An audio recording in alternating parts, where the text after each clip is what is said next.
Hey everybody, this is Ramona. What up, though? I'm just coming on to do a video again. It's Friday night. Relaxed, I'm chilled. It's a lot going on in summertime. It's hot, but you're not gonna complain. It's the way it's supposed to be. We go through it every year. But anyway, I just want to come on.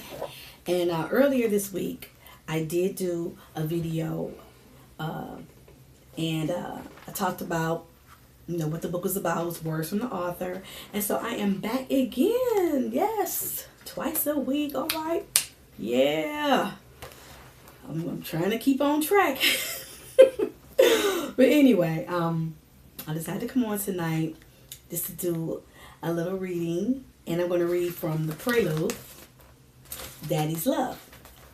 And so if you've been following the videos, I've been talking about, how I talked a little bit about my father and how the lack of him being in my life and, kind of and him rejecting me, when I was a child. Not so much rejecting me, but yeah, he did. He rejected me. He denied me. He really did. I'm going to stand in the truth. He denied me, and initially. And so that spirit of rejection, I guess, attached itself to me. So I found myself in relationships where I was drawn to or attracted to men who also rejected me. But I'm going to give a little bit of reading of Daddy's Love. Okay. The earliest memory, let me put on my glasses. Sorry about that. The earliest memory I have is when I was 4 years old. My mother had recently moved into her first flat and was having a house party.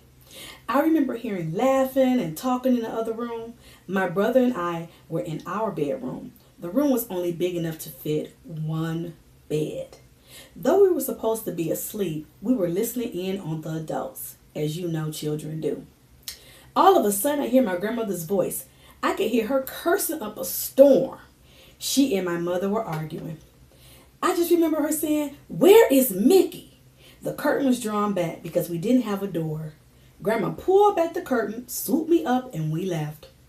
She didn't take my brother Mari. He was just a little baby.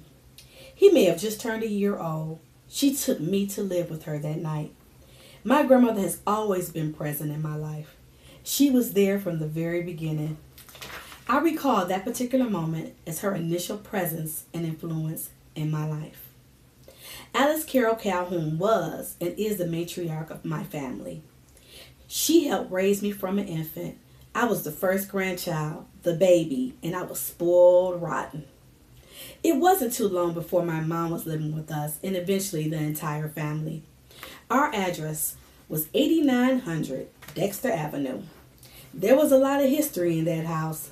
I lived there with my grandmother, my mom Laura, my aunts Bunny, my aunt Aline, and my uncle John Jr.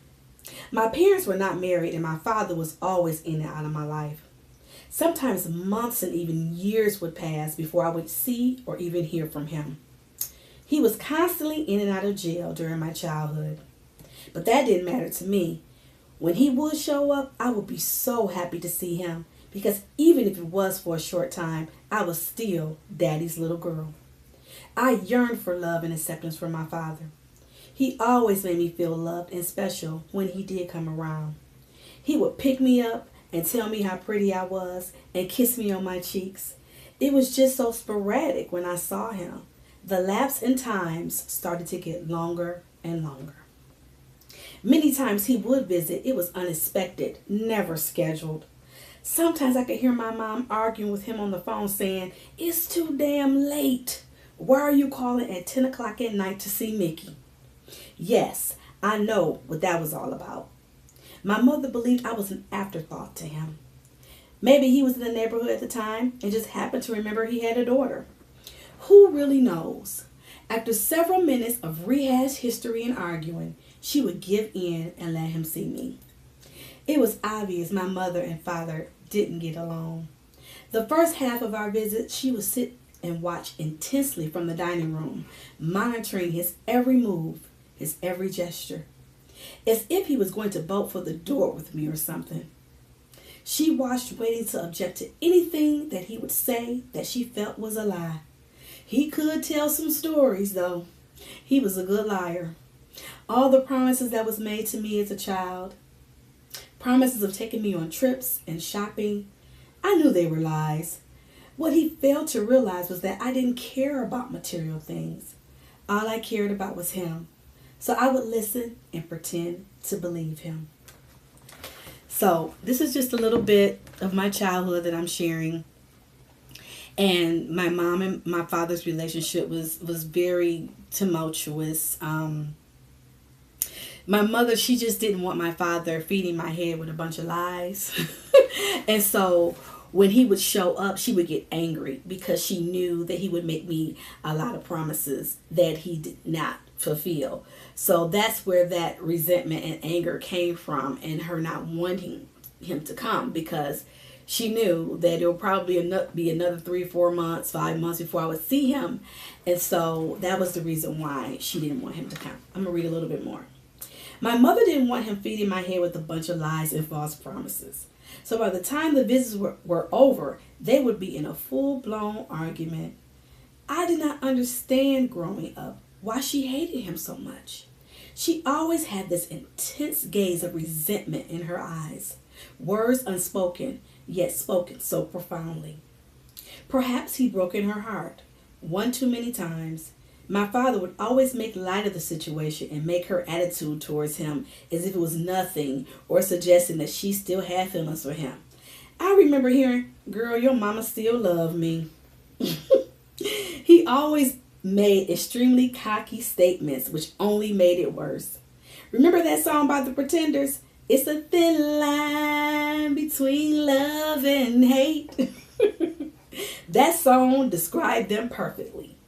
Maybe she did love and hate him at the same time. Or maybe she just hated the fact that she loved him. I was informed that he did break her heart. When they met, they were both teenagers attending Northwestern High School in Detroit. My mom was beautiful, smart, and could dance, but was a no-nonsense young lady. I was informed that she played hard to get for a long time, but he liked her and loved the chase. Perhaps she knew he was no good for her and desperately tried to fight her feelings for him. However, after pursuing her for months, she gave in and they began dating. They were popular in the neighborhoods because they were both good-looking kids. My mom was smart and her smile could light up a room. My dad was dashing, could dance too, and was the sharpest kid in the neighborhood. Sharp, as they would say back then, sharp. Sounds like the perfect couple, right? Wrong. Apparently, there was a lot of interference from others.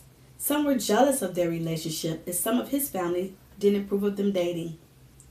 The two of them had a strong connection, and my mom fell in love and lost her virginity to my dad. Consequently, she was pregnant by the age of 16 at the beginning of her senior year of high school. Rumors circulated that he denied being the father. My mother was devastated and heartbroken. She was absolutely humiliated, and everyone knew that he denied me. She broke up with him and decided to keep me with the support of my grandmother. After giving birth to me, she went back to school and graduated the following year. So as you can see, they had a tumultuous history. It wasn't until my grandma, Belle, on my father's mother, saw me in a grocery store, and she said, "This baby look just like him. This baby look just like Wayne. This is Wayne's baby." It was only then that he accepted me, maybe about a year and a half later. So as you can see, hearing those stories and knowing what happened, I yearned for my father's love. I yearned for it. And so I went into a lot of, it kind of damaged me a little bit, because I felt like, well, why didn't you accept me? Why didn't you? And I never brought it up to him. I never said a word. It wasn't until many years later, I think I was in my 30s. No, I was almost 30 when I actually had the conversation about him rejecting me. And of course he said it never happened.